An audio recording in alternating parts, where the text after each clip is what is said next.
right, so good evening, Anirban. First of all, thank you so much for accepting the invitation and coming on board for this event, Leaders in Libraries. I assume you must have taken a look at a couple of posts of other leaders who have already come on and they have spoken on the books that have inspired them. I'm very happy to have you. Before we get started with the conversation, let me introduce you to the audience. And I would want to go on record that you do not need introduction at all, Anirban, and that's a compliment to the work that you have done over the years. Uh, Anirban Bhattacharya, the guest of the day, founder of The Painted Sky, the only art based training organization. He's the man who brought design thinking into corporate India. That's how I would see it through the UBQT Design Thinking School. That's a great work, Anirban. The moment we talk about design thinking, the only word that comes or the name comes in our head is you, so which is fabulous work done there. Uh, a regular speaker on national and international forums and panels and really works on building capability in people, whether it is behavioral, whether it is leadership or the process or design thinking, whatever you want to call it. He's also a certified coach, an NLP facilitator, a mentor for multiple growing organizations, and last but not the least, an avid reader as well. So that's a fabulous amount of work up your sleeves, Anirban. I'm so happy to have you today as a guest. Thank you so much once again. Well, thank you, Rajiv. I am sure that some of what you said is true, but that was the most over-the-top introduction I've heard in a long time. I think I wish some of that was actually what I do. But yeah, some of that is. I love reading to start with that. If I go backwards, yes, design thinking is something I've been doing for a long time, and I love doing that. And it's a great time for it because over the last few years we've seen Mm, a growing interest in human-centered design, where organizations are looking at empathy-driven leadership, yeah, empathy-driven problem solving, far more than the limiting designer-focused UI UX conversations that we used to have. true. And I think it's a great place. And I think right now, since we are facing the mother of all disruptions, with COVID and its impact on health and economy and everything, I think design thinking, with its focus on helping people live better lives, could be a great way to approach that. And I must Absolutely. commend you for your work. I think what you're doing is very good, very invaluable, because I do wish more people could read these days. That's my pet peeve with people that, thanks to WhatsApp forwards and Wikipedia articles, it's very easy for people to claim mastery. But I think one really needs to immerse into topics, ideas, understand the mindset of authors, understand the years of work Very that go much. into creating something that really has makes an impact. So I think one of the great losses in our world today is our loss of patience. Our distraction levels grow, and that leads us to getting into this bite-sized information grasping that people do, which I agree. typically, I mean, we're a Twitter um, population. We are no longer reading Oh, yeah. essays or books. And so Yeah. great Yeah. job with that. I hope that you get success. I hope that more and more people, the kind of people you're interviewing, plus, of course, the people who are listening to them, get inspired to read. I think there's just too much beauty out there, too much wisdom out there to be lost because we believe we are too busy to, I absorb. completely agree. I completely agree. And I love the way you said patience because we were patient people who would pick up the phone and dial a 6 digit, 7 digit, 10 digit number to wish somebody for a happy birthday. We have come down to an HBD. Yeah, That's tragic. That's really tragic.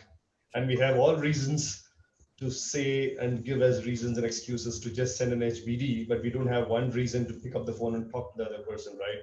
So Yeah, in that kind of a world where that one handshake still matters, I think going back to books and picking up all that wisdom that you rightly said is you can't afford to lose. That's yeah. important, and that's a small attempt from my side and my organization. So thank you for that talk from your side. So let's straight away jump into the first question, which is going to be really interesting for me to ask you. Is tell me, Anirban, books and Anirban. How long has this romance been? Well, as long as I probably I mean, could read. So I mean, I come from a very bookish family, I would call it. If you, I mean, we are going to talk about one of my favorite books, which is all about biases, which is all about type one thinking and quickly, making, you know priming and making connections and quickly jumping to a type 1 thinking, which is, and so if you have to come up with that one bias about Bengalis beyond, I mean, eating fish and maybe sweets, it's probably that Bengalis read. And I think in that, I'm as stereotypical as it gets. My family is one that's been reading a lot voraciously, Mm, actually. So I picked up my habit from my grandmother, who used to read me fairy tales in Bangla as well as in English when I was a child. And mhm, uh, so that's where it started. I think from my pre-walking days, I would say. mm. Ever since I've kind of started to read, I could fathom the language, the alphabet. I've been reading, and I Lovely. read primarily English, but I'm also, I mean, my first language in school was Bengali. So I'm an avid reader of Bengali literature. And I think that's another treasure trove that Beautiful. is out there. So I think, especially, I mean, my exposure has been primarily to Bengali fiction. So I can't Mm, really go into non-fiction management kind of stuff in Bengali. I don't know about that entire, I would say, space so much. But mm. yeah, no, so I think yes. So as long as I've lived, I think I've read, and I continue to do that. I am one of the few people. I never owned a Kindle. I tried reading. I mean, I do read PDFs on a laptop, kind of a thing, Mm. but I am not an e-reader. I do not. I'm not into audiobooks. I like the touch, feel, smell of a book. Give me a high five from there. Absolutely. I love bookstores. My family, my kids and I, we every month we go to old bookstores and buy old books. Because Good. another thing that I am very, very vehement about is that I like to buy old books a because I believe in reducing carbon footprint. So it's a very Right. important thing to do that, because you know if you can extend the life of anything, including a Mm, book, mm. you essentially reduce consumption, and True. that's something that I personally believe in. And so all of us are treasure hunters when it comes to book buying. We go through some of the dustiest of stacks of books, but we do discover treasure. Dust it and start reading it. Yeah, dust it, start reading, and then you know what, this is great, because a lot of stuff I picked up are used books with beautiful inscriptions at the top, dedications and little love notes and all of that. So Yeah. it just adds so much more charm to the idea It of, does. yeah, it's like like you're buying into somebody's stories. And big And one. if you are someone who loves to pick up that pen and kind of make a note in the corner, scribble in the corner, make some circles and triangles, then you will love such things being done on the Yeah, books a lot. I'm actually not so much on that, because I'm extremely possessive about my books. So I if I have to make any notes, it's almost probably going to be a post-it or something like that, because I get very upset when books get defaced, and to me even my own pen mark is a defacement of a book. So my family, my wife and all keep reminding me that, you know what, if I spend that much money building on investments, probably I would have managed to leave something better behind. But it's just I'm too old to change now, I guess. Superb, superb, beautiful. That's such a lovely one, and I can relate to that Anirban a lot, and without any exaggeration, because I'm a South Indian. I'm a born South Indian, but I brought up North Indian, and I've lived majority of my life in your part of the community, and I've grown with the Mukhopadhyayas, Chanopadhyayas, Mondals, and Chatterjees and Banerjees of the world. My dad used to work in the railways, and he was in the Calcutta and Guwahati. So I have a lot of personal respect for this community, and I have a great interest in history. I've read a lot on medieval history, on modern history, British history. So the kind of contribution the community of Bengalis have done to the space of literature and to the space of the country and its own evolution is marvelous. It's sad that the political system has screwed up that state into nothing, but Yeah, the kind of people that the country and the space has brought out is just superb, superb. I completely. completely have the respect for that. I mean, I completely agree with you. I also use that in past tense though, because I think, right, just like the rest of the world, Yeah, I think the habit of reading isn't really. I mean, I won't say that it's really that prevalent in any community, Bengalis or not. completely That's agree. one. And yes, I mean, don't get me started on politics, because I mean, I talk as Let's much. not go I, there. I talk as much on politics as I do on design thinking. So these are two topics that people actually avoid talking to me.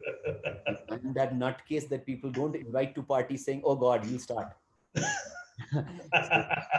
that's how it is, I think. Super. So tell me, among all the great books that you have picked up, and this helped you to become the leader that you are. what made you pick up this book? And I was so happy when I saw this book. I said, wow, finally somebody's picking up Thinking Fast and Slow. Yeah. Well, books are very important for me to develop my thinking. And Yeah. if I look back, I mean, I've been now in the industry for around 26 years.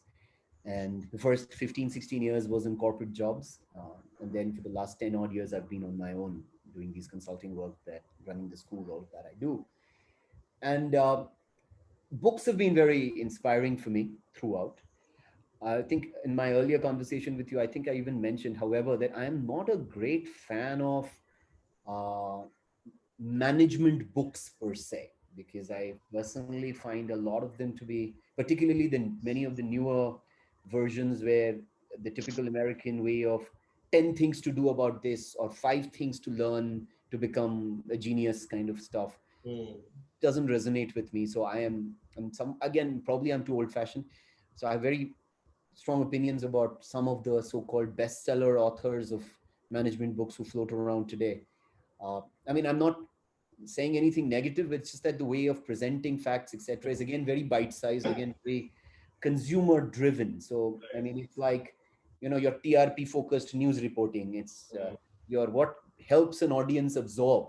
mm, I think psychology is a space where, again, you try to understand that there is this concept. Again, I mean, if you talk about thinking fast and slow, we cannot but talk about cognitive ease, that mm. the brain is lazy. And so to satisfy that consumer's brain, you give bite-sized information that helps people visualize and come to quick judgments and absorption. So many books. Uh, Now, one of the books that I read, I mean, I read Kahneman, I think back in 2012, about a year or so after it came out. And I was getting into my business. I was 2 years into it. We were doing art-based leadership development. I was also dabbling in executive coaching at that point. Mm, So mm. design thinking was happening, but India wasn't really that gung-ho or invested in design thinking at that point in Right, time. right.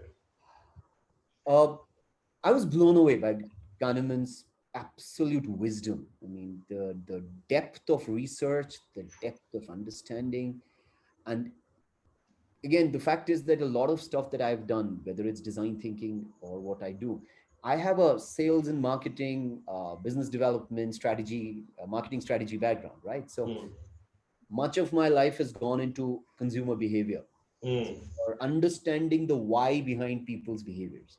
Why Right. do we buy? Why do we behave in the way we do? Why do we trust something and not trust something? How do we associate ourselves with brands, people, all of those things? Yeah. And you still call yourself the student of human behavior. I am always a student of human behavior, because every day something is new happening and I'm learning. I'm surprised by the way we are responding to an ad today or a movie tomorrow, but not responding to other things that we should be shocked by. So, Beautiful. so I think, I Beautiful. mean, I can blame people, but I'd rather try and understand why. And I think that's where I always go back to. And that's when Kahneman hit me, and he was a freight train of Mm, just depth and information for me. And he knocked me out of my shoes.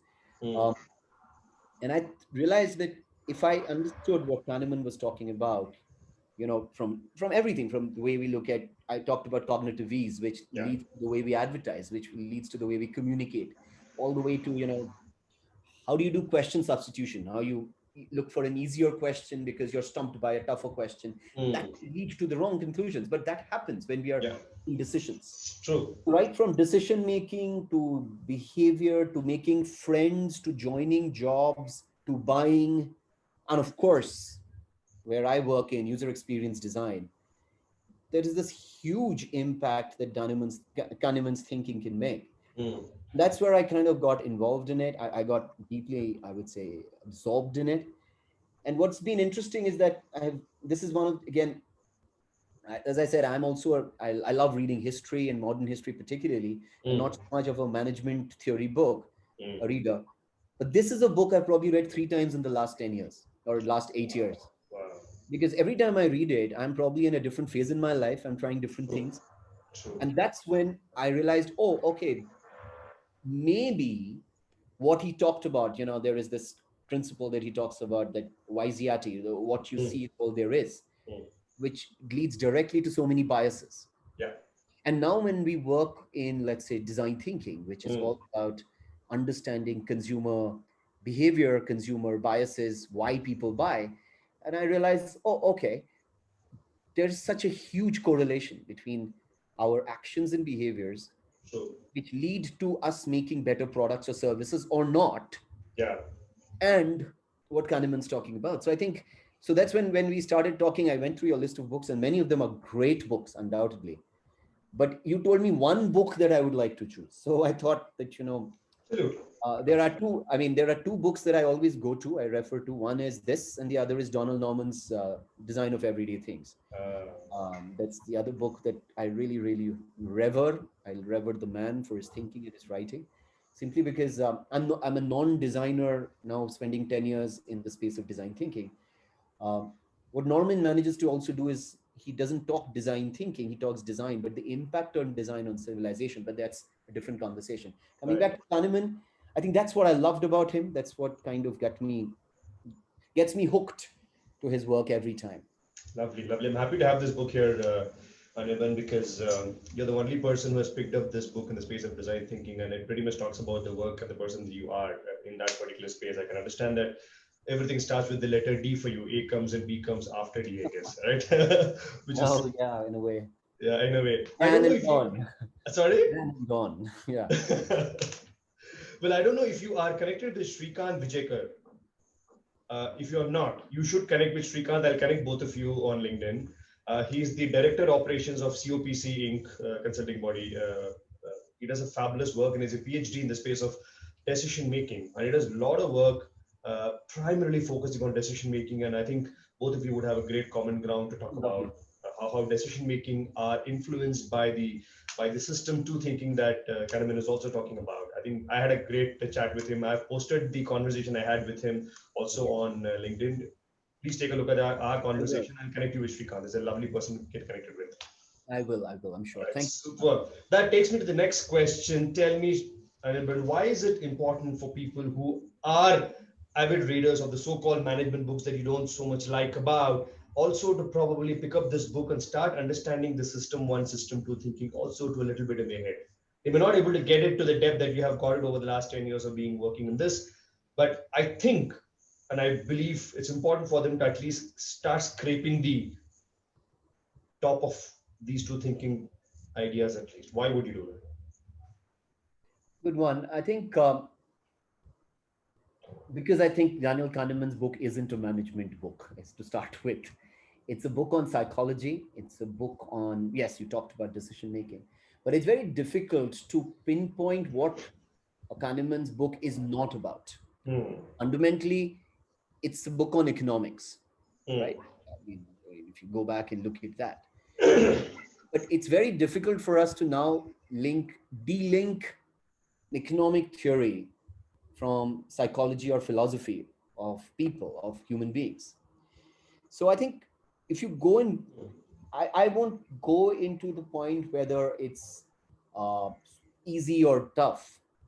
Yes, considering that the book is not written in a typical, pot boiler, page turner style of many of the other younger Right. authors we find.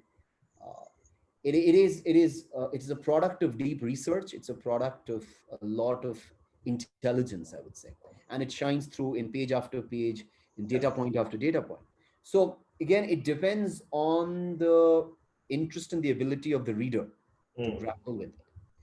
But here's the thing, again, as I mentioned to you, if you are in business, I mean, who Hmm. are the likely ones reading management books are people who are, and by business I mean in a job or in business in the, you True. know, in the obvious sense of the term. Hmm. Uh, when you are in that kind of a space, why are you reading these kind of books? It's to help you probably understand the world better. Yeah. And of course, learn from it so that what is it that you can apply. There are self-help books that tell you do these 5 things and you'll have cleaner teeth to better writing skills. or, or the others who are case based to kind of help you arrive at conclusions yourself. So that's what you're trying to do. And I think what if you are in in business, for instance, just to give you an example, let's say you're in marketing, Hmm. you are trying to communicate about your brand Hmm. to your customers, Mm. you can understand that, celebrity endorsement is what everybody seems to be doing, right? That's pretty much the way forward. But have you understood why? Or do you I haven't. understand what does celebrity endorsements probably do for your customer, Mm. prospective customer? Mm. I mean, the fact is, again, I'm going back, or why is visual imagery in communication Mm. more potent for Mm. absorption of information than, Mm. let us say, long form writing? True. Why are we talking in our PowerPoint making about Correct. making slides visual? Yeah. What's the science behind it? What's the Mm. psychology behind it? I mean, high cognitive ease versus low cognitive ease, for instance, when you get into that. I think I won't say that everybody cares about it. So that's one part, that's fine. But if you are picking up a book on presentation skills, let's say, Mm. Gar Reynolds' beautiful presentation, Zen, another beautiful book. But are you trying to understand what is the basis of Reynolds or all of these guys talking about that make your slides visual, cut down on words? Yeah. That seems to be everybody's mantra today. But where is it Mm. coming from? Mm. Now you think again that where is, I'm again going back to cognitive ease. So the fact is, our brains are lazy. Plus, Mm. they're overworked with too much data, too much information, too much noise. Mm. We want quick ways in which we can form opinions, take decisions, etc. Mm. Now, marketers at Mm. one end are masters in manipulating this True. by repeated messaging, getting you in the right mood, priming you, all of those things. Then there is the visual communication, the clarity of that communication, etc., which gets you to kind of quickly decide. If you Mm. see the face of a celebrity, Mm. okay, you will say that, okay, if this guy is saying that he stands for these values, your mind makes the heuristic connection and you go ahead and you make the purchase. Correct. Correct. Science, but there's a science behind it. The more you understand that, the more you get to understand how should you communicate, Mm. right? So that's one side of it. Then of course it's the way you frame. Again, I'm going back to, let's say, a marketing example. Where is your, how do you frame the problem statement as a Mm. as a as a problem which is unsurmountable, or as a possibility of something that you can do better? So is it positively framed or negatively framed? It's as simple as that, the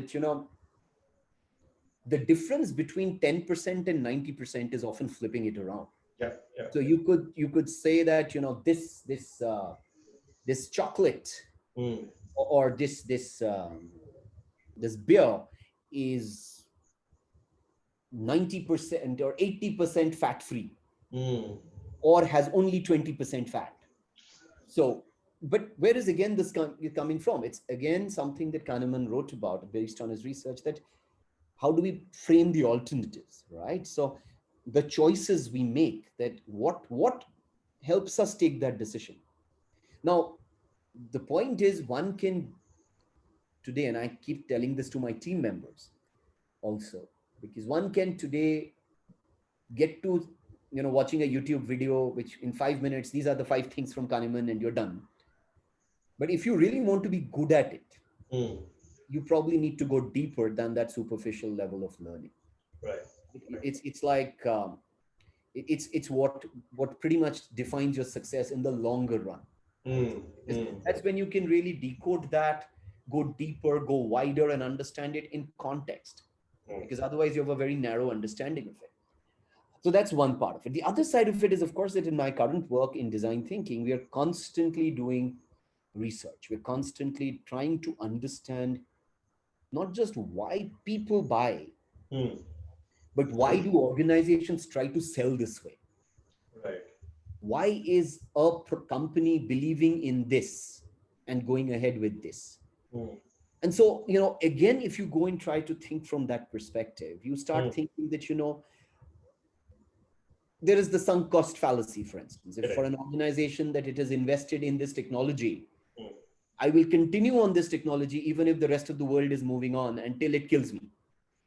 From a Nokia to an ambassador car, I can give you so many examples. And this Yeah. is pretty much leadership fallacies that you could again explain if you understood that this is the way we are. Mm. We jump into something. We pay money and get onto a course, or beautifully, you buy shares and you don't sell even if it's falling, Right. simply because you are thinking you've already lost so much on it, and there is a hope that it'll turn better. But then it's essentially wasting of your resources, wasting of your time, etc. And it works beautifully when, again, you think of a researcher. Now I'm now talking about the corporate person who's trying to develop a product. This Mm. morning, for instance, I was working with the financial institutions scrum masters Mm. who are getting into design thinking. And it's so common for us to misunderstand. We frame our questions in a way that it validates our biases. All the time we get into a discovery phase with Mm. already a solution bias in mind. Mm. I work with designers who seem or who claim to know this, but everybody in the back of their mind, even before understanding a problem, has this app in mind or a tool in mind, or if we digitize this and build a bot, it will do it. Mm. They haven't understood that maybe the customer is a 72-year-old grandmother Mm. who, who is probably unable to handle a bot. Correct. Right. And so again, I push back on the researcher or the business leader saying, have you considered where are you coming from? What kind of confirmation biases are you getting here? Okay.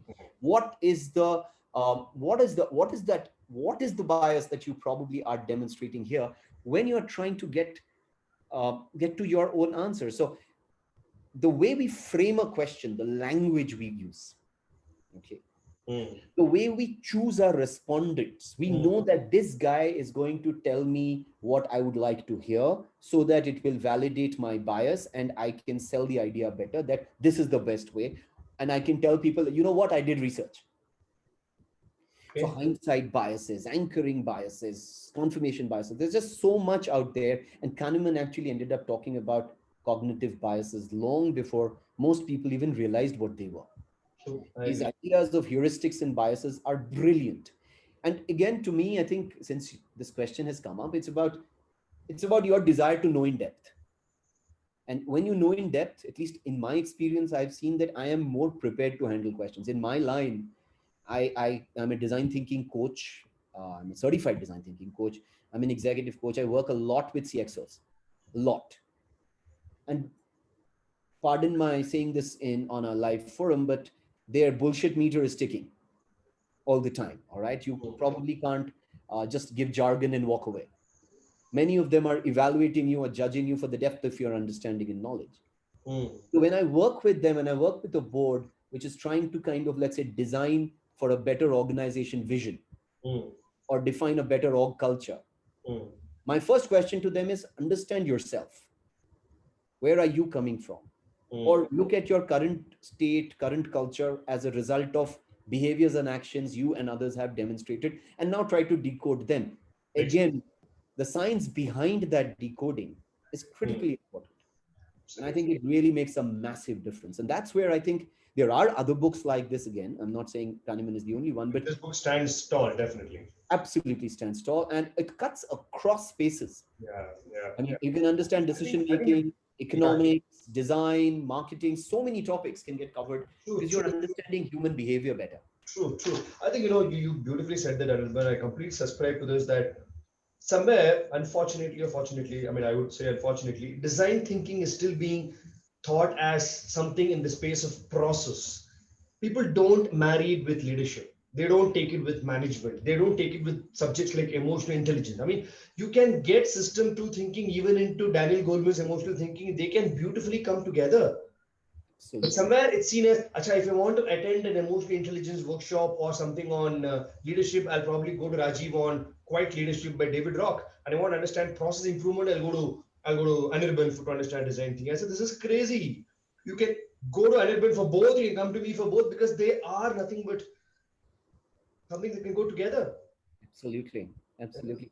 I'm also happy to say that that is kind of changing because I think it's changing because uh, even I would say conservative organizations, conventional thinking leaders and organizations are discovering that in this mother of all VUCA environments or the Hmm. VUCA, even pre-COVID, Yeah. With so much technology disruption, with globalization, with economic, political disruptions, with the way workforce generations have changed, Mm. therefore customer generations have changed, Mm. it's very difficult to believe that a one size fits all or a very limited understanding of leadership or vision can work. And at the same time, I think you are seeing leaders like a Satya Nadella or an Indra Nui, and I speak of both very, very highly, coming in and pushing the case for empathy in leadership Yeah. because of their own stories. They talk about how, how they have experienced it in personal life and how that has made them a better innovator. Right. And that's where empathetic leadership has become such a very, very critical driver for success today. True. Uh, you know, till about, I mean, I ran 15 webinars between May and July this year. I had 30 CXOs. And then we went through the analytics of what they said. 91% of them said that empathy is the greatest, I would say, skill of the future or the greatest driver for success for emerging leaders. True. So I think it's changing simply because without empathy, we are unable to understand customers. We Yeah. cannot walk in their shoes to understand that we are building something, but how will people use it in their real world, in their context? That's one. We are also unable to understand our own people. If you think of a CEO who is in his mid 50s and he's trying to relate to an associate who's 24 years old and he's just post millennial just joining workforce, Mm. it's very difficult. It's very difficult even in any context. And there, if you go ahead with saying that, I am this brand or I am this or that, Mm. it's very difficult because today newer generations are not even, I would say, the types who would sit and listen quietly. They don't give a damn. They don't give a damn. They get up and walk away, or they'll just plug in their For headphones them, and for them, walk. till that why in their head is answered to the Oh, final strand of the cobweb clarity, they are not going to move their ass even an inch. absolutely. And we in our work in organization culture design, Yeah. we work with humongous automakers to consulting houses to tech companies, healthcare companies, all kinds. It's a part of the visioning exercises where we say that if you have to apply design thinking to figure out what should be your vision and Mm. why should it matter or does it even matter. True. True. Too often, because I also work with startups on the other side, we have young excited founders coming with great ideas, uh, which are often personal pain, coming from personal pain, and they realize that they have a solution and then they look for a problem to fit it into. I mean, there is a mass, I would say, a disproportionate amount of cases, maybe 80-90%, people have a product idea without figuring out why is that important, why does Right. it matter. And I think that's where again empathy comes in. They need to understand the people first before you think of the product that will satisfy them or a process that will satisfy them. I Right. mean, Right. Steve Jobs said that beautifully, that you have to start with experience and then work backwards towards Absolutely. technology or how to solve it, right? Yeah. But Yeah. Satya Nadella talks about how empathy makes you a better innovator. That Mm. many products at Microsoft are just by understanding, the unmet, undeclared needs of customers. Your Scott Cook, the founder of Intuit, repeatedly says that some of the best things we have found is by watching and asking people ourselves, watching people and asking ourselves, why did she do that? And the answer to that why question could be related to motivation, Could be. fear, concern, emotion, not just the tactical what and how. It's like Simon Sinek saying, start with why. Yeah. If you've got to go back and start where the motivation triggers are. Yeah. Yeah. Yeah. That's why no two people probably respond to the same stimulus the same way. So how do you do that? Understand psychology. How do you do that? Be I, I, empathetic. I'm liking this conversation a lot, Anirban, because it's not templatized and it's very free flowing. So I'm loving it, and it's tremendously valuable to listeners. That brings a question. I'm going to jump a couple of questions and take it in more free flow as against the question that I sent you. How do you disassociate, if you do, or do you associate the intuitiveness of leadership and what Kahneman talks about the effortful attention that needs to be put in everything. Should leaders work on both together, or should it be situational? Because there is an element of intuition, right? If you're going to ask me to put system two thinking or system one thinking for picking up a shirt, I wouldn't. I mean, I love that. I love that black t-shirt you're wearing with the polka dot. Superb, looks good. You got a fair skin. It suits on me. I pick it up, and I'm going to have some element of intuition there. So, are you semi killing intuition in the over effort of bringing in effortful attention into it? Good question, actually, Rajiv. I think first of all, we have to understand. And I would just park you for a moment to answer me from a leadership perspective. No, sure. I think no. I'm actually going to that point itself. Sure. First of all, I think it's good for us to understand that this is what we call the dual process, right? And while I mean the reality is, and Kahneman says this, is that while we are all trying to claim that we are these astute, analytical people, that we are not emotional, we don't jump to conclusions, therefore we are all aspiring type 2 thinkers or system thinkers. The hero of the book is system 1 thinking, because more often than not, whether you want to accept it or not, it is there. Yeah. Right? It is what, first of all, where is this coming from? It is coming from survival instinct.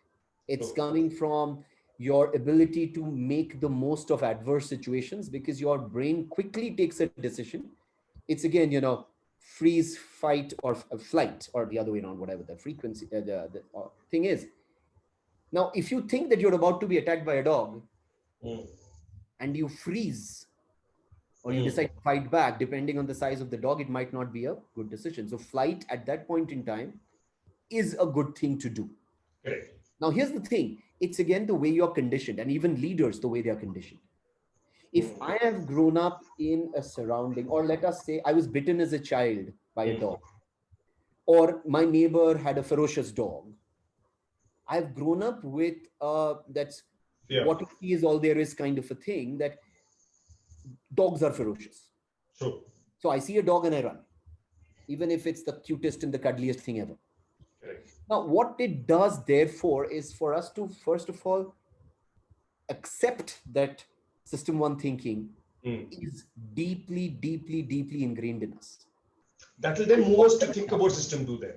and often enough, I would say that they worked in tandem. Yeah. You Yeah. look at a situation where you will want to, you unconsciously apply system 1, quick thinking, jump to a conclusion. But then there are, if again, I mean, Kahneman keeps going back to this example of, 47 multiplied by 64. Correct. Yeah, or some random number like that. There's a number there. Yeah. Except all kinds of numbers he throws up. So the fact is that system 1 thinking won't help you there if you are not, Shakuntala Devi or someone like that. You are being, but you will try. Unconsciously, you will try for a second, but then you realize you won't be able to. Now, the fact is, I think it's again important to understand that both work in tandem, Mm. and it's probably, I mean, I won't say it's pointless to say that we have to nurture one, but of course, too much of system 1 is bad. Yeah. Too much of system 2 is bad, because your instinctive, intuitive decisions are also important. Very important. Yeah. You can't You get know, into paralysis there. again, I mean, as a great fan of William Shakespeare, I always tell people that, what, you need a bit of Hamlet and a bit of Macbeth. I mean, you can't procrastinate to be or not to be, and everybody dies around you. True. Or you can't be like Macbeth and respond to every problem with your sword and kill off everyone, and then you're left with no one. So I think it's a balance between Hamlet and Macbeth is what we are seeking. And I think Right. system 1 is a Macbeth and a system 2 is a Hamlet. So Right. that's a very, very basic analogy, probably. But I think it's important for us to understand that both will always play. For now, to go back to the point of intuition, absolutely, design or decision making, you cannot take intuition out of it, the fun out of it then. But you have to be realistic about where is your intuition coming from? Yeah. What's the source of that feeling? Is it Mm. bias? Is it your thinking that this is what has worked in the past, therefore? Or let's extend that. This is, Mm, I want to work with my caste, my color, mm, my religion, my mm, language people, mm, because I am more comfortable with them. mm. That's also intuition, right? There's no data. I mean, if you think of it, Kahneman again always talks about the fact that uh, we often choose based on what we like rather than statistics, Correct. right? Again, as you said about the color, for instance, you end up undervaluing statistics. It's a massive survivorship bias comes in here, for instance. I Yeah, mean, yeah. that survivor, I mean, I go to GSM Arena, look at all mobiles, I go through every data statistics, but end of the day, I want to go and pick up that special edition 2020 of Apple just because of the fact I probably like Steve Jobs because I read Walter Isaacson's book, or probably I love absolutely. what he did. That's it. I mean, just a decision like this. But my only question to you, I'm going to challenge this thought a little bit more, Anirban. Tell us again from a leader's side, if why are we or is Kahneman not somewhere overplaying the word bias? And if you're going to remove the word bias and put beliefs there, how do you interpret it? Because there is an element of strong belief, and belief can't be questioned. I Well, believe God, I believe the dog are ferocious. You can't come and tell me, Raji, that's a bias, throw it aside and start fighting now. Don't fight. so here's the thing. It's a good point. My daughter, I mean, we have dogs at home. My daughter, when she was a baby, very Mm, young, for some reason, based on certain conversations with, I think, household help, etc., developed this absolute phobia of dogs. okay. All right. And for a long time, I think for probably the first 10 years of her life, she was terrified of dogs. Terrified, absolutely. Mm, Which was very strange because we are a mad over dogs family. And then one day, when she was sleeping in a sleepover at a neighbor's place, their small dog came and licked her face and slept on top of her. She how woke cute. up and she has never stopped loving dogs since then. All right.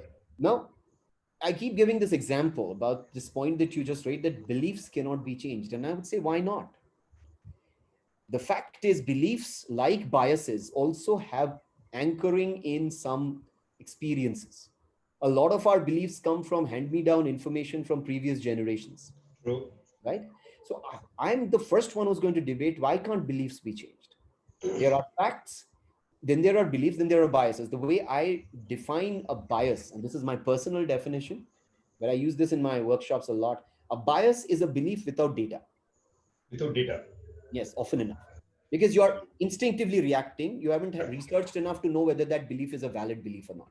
But Right. now, if Right. I push back at a more conversational perspective, isn't that a belief? Where is your any belief coming from? I seem to Where, agree. how much of your belief is actually grounded or underpinned on data, on statistics, for instance?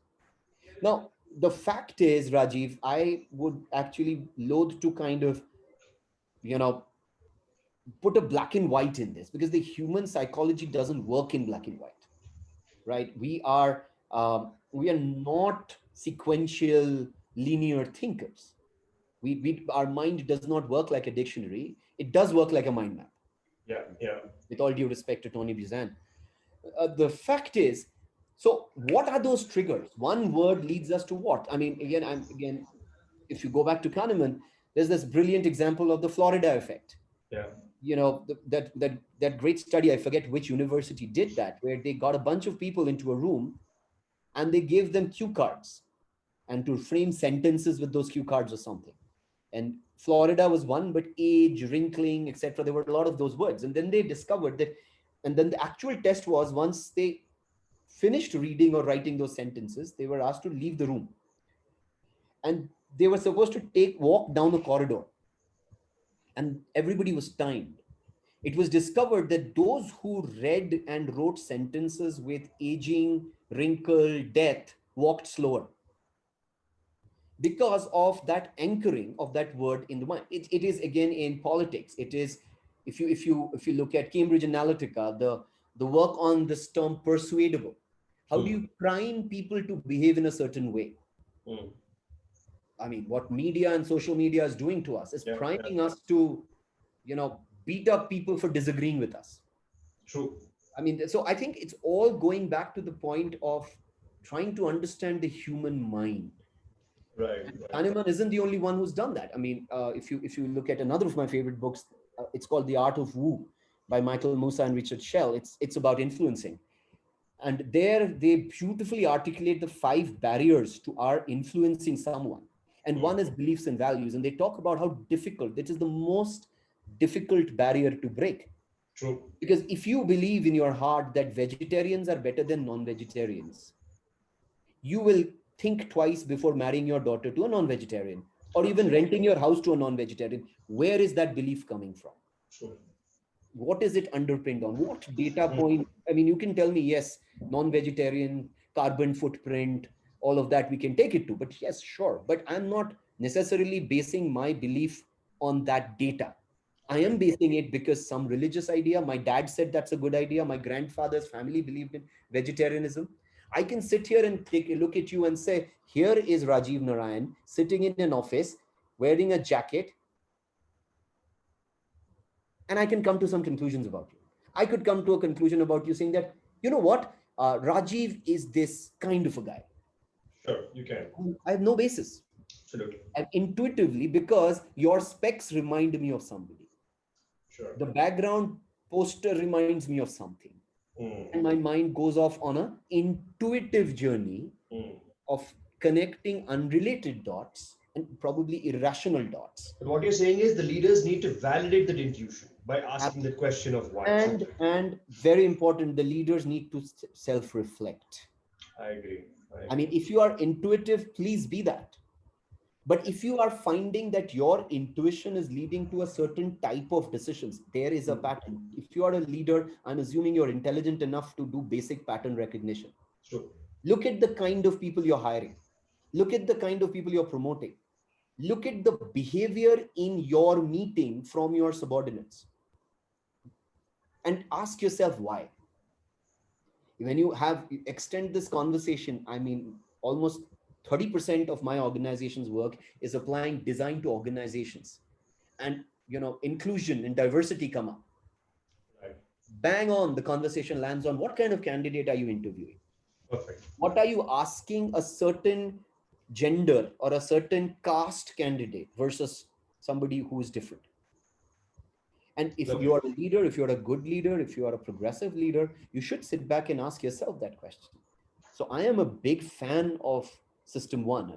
Please don't think that I'm saying that we should only sit back and I analyze. agree. I agree. In fact, No, what I beautifully take from the book is, I think Karaman beautifully says that for that person to actually move to system two, you need to appreciate and accept system one. As long as you're in the denial of system one, you're not earned the right to even move to system two. absolutely, absolutely, absolutely. I think what the whole point of his book and many such efforts around are, it's to try to make us a little bit more mature. I agree. Not believe WhatsApp forwards when we take decisions, for instance, all the way up to not look at alumni network to hire people, Absolutely. or same region or gender or language to Yeah. hire people. Yeah. Yeah. It is I'll give you a that. bias that happened between you and me, right? I'm going to reveal this, though I've not said this, but now that we're talking, let's talk about it. Look at the intuition. Huh? When I connected with you first, right, and we had the chat, that was the time when I was positive, tested on COVID. I was in my quarantine. That's when we had a chat, all right? So we spoke, uh, and then we had a chat. We completed. You said this is interesting. You did not kind of said yes, no. You had a maybe kind of an expression in your face. I said okay. I mean, absolutely. Maybe the idea doesn't sell well or doesn't sound interesting to Anirban is absolutely fine. The good news is because I'm in the space of leadership and behavior, I've not qualified it, right? So I'm good at that, right? I'm still taking neutral stand. Then your next thought process was, Rajiv, could you send me the list of leaders who are coming in?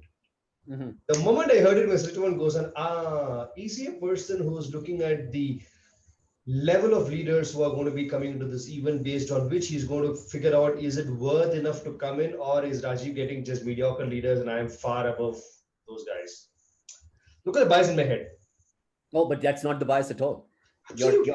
Your type one, system one was bang on. That's exactly what I asked. I mean, I said, no. Then I went back and thought the moment how to arrest it. Okay, Anirban Bhattacharya is in design thinking. He would be doing on a system two. How can I allow this system one to come into my head? Because that thought would not have come in Anirban's head any which ways. It's my own fault to get that thought in my head, isn't it? But natural. Right. So I think all of us do that. So first of all, I think the other point is Kahneman himself talks about how easily he falls for these biases. Right. The beauty of the man or his work was that, with all humility, accepting repeatedly that he does flounder Yeah. because it's human nature, right? And a lot of that happens at an unconscious level. True. And like, unconscious biases, something that we talk about so much today, is there. They are there. All right. So I think, again, we have been fortunate to work with a lot of leaders who are conscious Yeah. of their unconscious biases.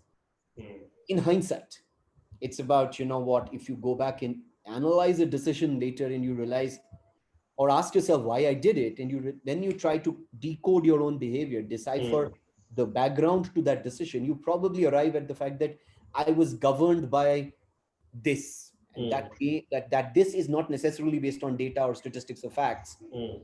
but based on something deeper. True. I think True. if one looks at it from a leadership development perspective, and then again, I would strongly recommend this book again for all leaders, is the need to understand the self before we try and understand the world is critically important. And I'm standing here and talking about it. I will not never even claim to be close to that expertise. Which is where he talks about the outside view and inside view so beautiful, isn't Absolutely. it? Yeah. So absolutely. The fact is, and when we go back and talk design thinking, Yeah. one of the biggest things that design thinking does is it brings in an outside Inside in view. perspective. Yeah. Because one of the things that we always talk about in innovation and design is the value of diverse collaboration. True. If you keep talking to this to the to I mean, I hate the term like-minded people, because there's nothing more regressive than having a bunch of like-minded people. All right. If you do not have creative aberration, if you do not have conflict, how do you progress, or how do you have great ideas? So i so i always go back and ask people that, what, if you really want to create a new product or improve something, get a completely different perspective. I agree. What it would do is it will push you to challenge your own bias. Yeah. Since we are talking bias, it is about design thinking's potency is, I believe I know the solution because I have done 10 years of work or 20 years in this organization. Therefore, even before you've told me the problem, I know the solution. And then go and sit in front of 5 people and Mm. spend 30 minutes Mm. observing them, looking at their work. I don't even say to this, I mean, if you ask me, interviewing is my least favorite way of collecting data because our own biases come in when we interview. It's very difficult to curb that. But if I just go and be a fly on the wall and observe somebody trying to apply my process or tool or product, and then in context, in a busy environment, today, for instance, we are working virtually and everybody in the world is having network issues. Yeah. And if we understand the life of a manager trying to meet a deadline, sitting in a remote location with poor network, in a joint family with noise in the background, with attention spans wavering, do we design our reports that he needs to generate differently? Do we Correct. design our products differently? If I don't think that way, I will go with my understanding based on where I am sitting. Mm. It is the same way when we design a product. Mm. If you don't bring in the user's perspective, and that's where the outside in comes in a very, very big. Absolutely. Absolutely. And UX is all about that, right? Without that, you struggle. Absolutely. I think that's where Apple stood out as an organization, right? I mean, look at the audacity to tell that, I know what the customer wants, I'm going to make it and they'll take it. I can have a 1 hour conversation on that with you on Apple, because I'm not necessarily in full agreement on that. Because while you may not go out and proactively research, Apple spends a lot of money listening in to what the rumors are saying or what the grapevine's talking about it. So that's a different story. That was a start point, but I'm sure over time they have also Of realized course. the. And I'm again, I think if you follow the works of Don Norman, Don has been a vocal critic of Apple putting form over function. I mean, Don is a great believer in discoverability, ease of Hmm. use. Now, for instance, if you're not an Apple user, how easy it is for you to move to Apple? And Hmm. why should it be difficult? Why should there be an entry barrier? The fact is, design is supposed to enable human experiences, Hmm. not add layers of complexity or hindrances. Hmm. Sorry, I don't. I mean, I use a MacBook. I mean, I am connected on an Apple machine right now. Having said that, from design principles perspective, I won't even say that I would even go there. I mean, because to me, if I'm a true believer in design, and I have a major disagreement with a lot of designers, because to me, it's not about building shiny products Mm. or sleeker and slimmer and fast or whatever, or smelling better. It's about how people are using it. Yeah. After I've understood that, I can layer it with beauty. I can layer it and make it aesthetic.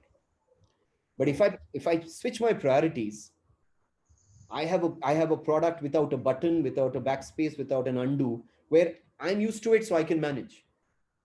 But I give it to someone who isn't. And what if it's a life-threatening situation and somebody has to use my iPhone and call my home and it has no idea how to use my device? Mm. So I think that's where good design comes in. I will always talk about my own experiences in this place when we have stress tested Mm. products, interfaces in adverse conditions, believing that people who are going to use my products or services are not necessarily experts in it. Mm. So one of the principles I'm a big believer in is always designing for extreme users. If you Mm. can design for people who are struggling, the mainstream won't have a problem, but you make your design more inclusive. A Mm. simple example is a wheelchair ramp outside your office. Absolutely. You and I don't have a problem, but you just made it accessible to somebody who will struggle with stairs. If you thought from his perspective, Yeah. you just add a layer or reduce complexity. What if I work with pharma companies who are thinking of redesigning packaging because people can't read the fine print? What do you do? How do you, but you still have to say it. So you start thinking from that perspective. And True. what True. does it end up doing for your user's experience? It all boils down to that. Beautiful. I love that. I love that. I love this. And I'm going to ask you the last but one question quickly on a little input for the budding leaders on the concept of frames and realities. Give a little bit of clarity for us. And how do you help with those choices that the budding leaders make with respect to their own career growth, with respect to their own You know, identifying the flow in their life? you know, choice architecture is a very critical element, and I don't know whether we have adequate time left to expand on that. We don't, but you can just tell me quickly for Yeah, the. so I think there is this. I mean, it's again going back to decision making, and it's very difficult because again we are being bombarded with data, sometimes more data than we need, leading us to making either making wrong decisions or not even deciding at all. We'd rather freeze and then take a call. So I think there is not. I mean, it's a little difficult for me to say what is the best way out of it, but the fact that I always say that play the devil's alternative, or Right. the devil's advocate on this. Think of an absolute opposite scenario. What will it do for you? And also in that case, try to slow down the process and think a little longer term. Lovely. I think too often, because the world is designed, and I'm sorry to put it bluntly, but I say that the world is designed to deceive, because everybody's selling something, whether it's the president of a country or a prime minister of a country down to the guy selling you a box of soap. Yeah. The end of it, your decision making needs to be based on information. So, and that information could be your own experience. So you take the smaller risks to understand, test the waters, essentially I would call it. But then if it's a 97 multiplied by 827 kind of a decision, then don't go for the type 1 or the system 1 thinking. But it's not easy for you.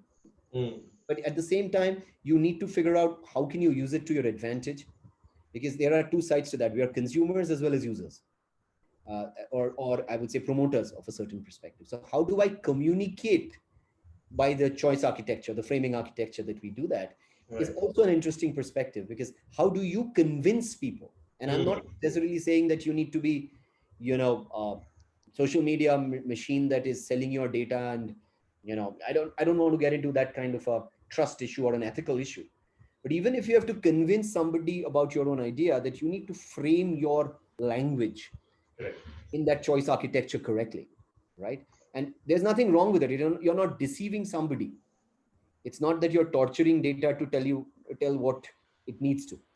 But you need to be cognizant of this. I think one of the things I would say this to every leader, young, old, whatever, is sometimes it's important for us to evaluate when we do not have easy answers. The problem is, Rajiv, in my experience, and I'm no expert, is that when we apply system one, when the situation demands system two, Hmm. because we are probably so enamored by our own system one. See, it's again because a couple of times or a few times it's worked. So we start believing that's the only way. Correct.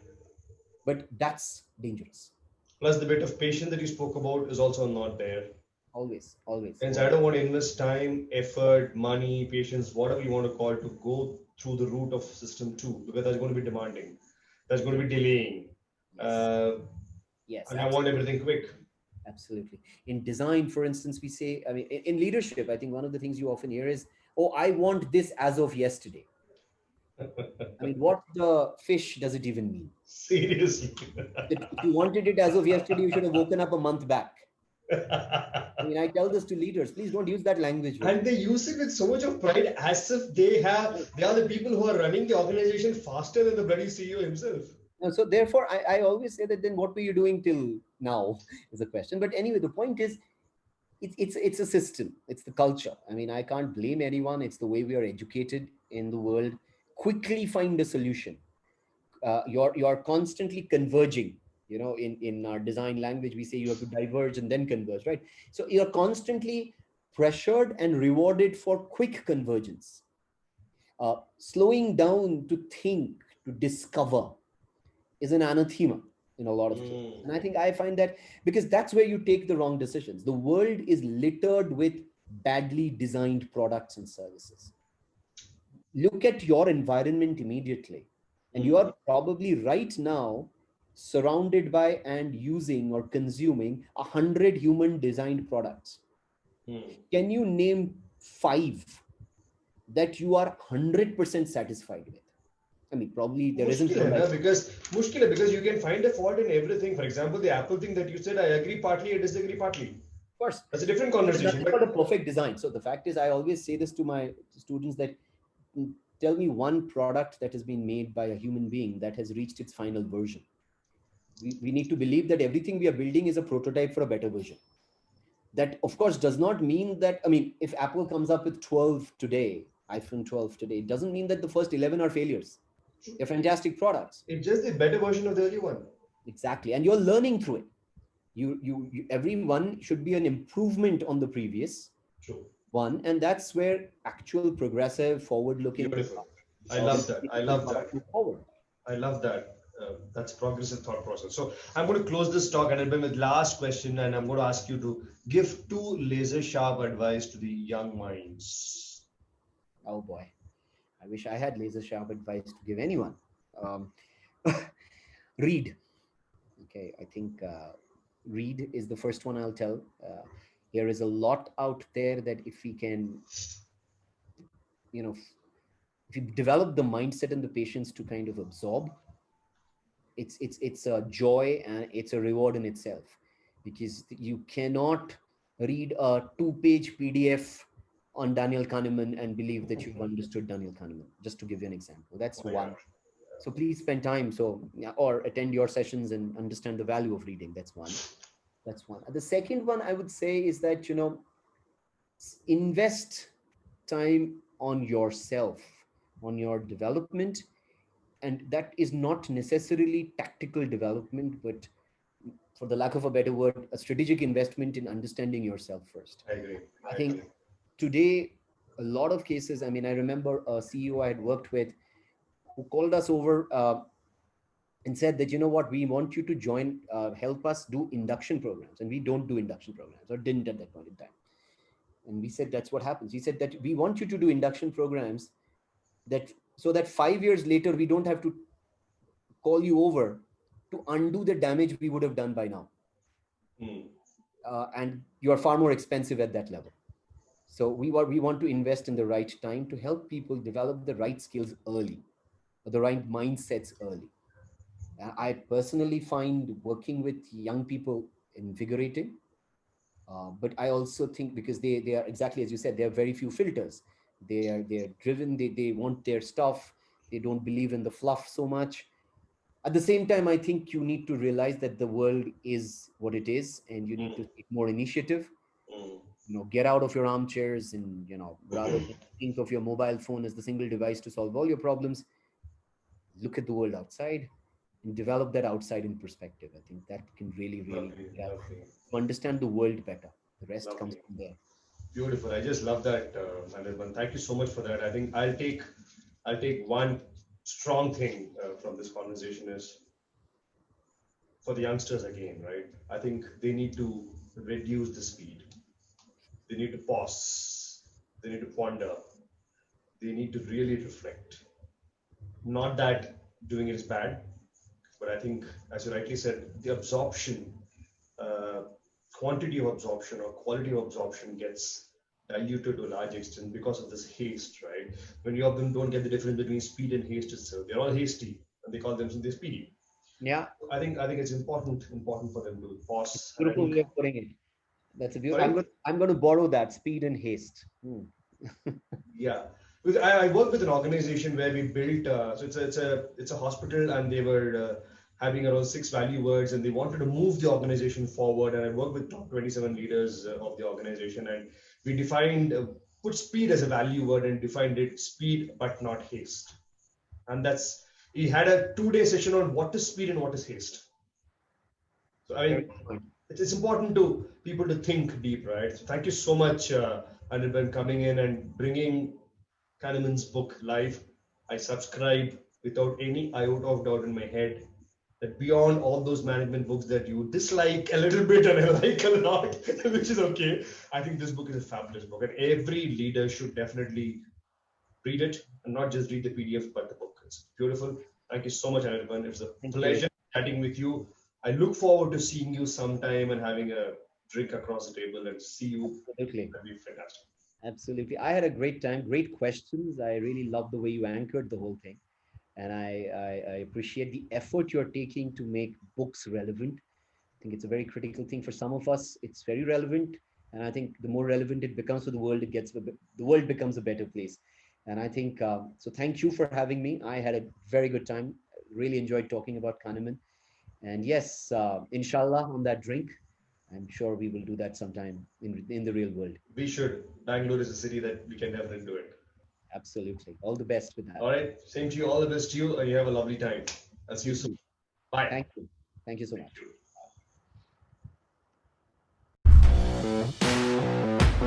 you.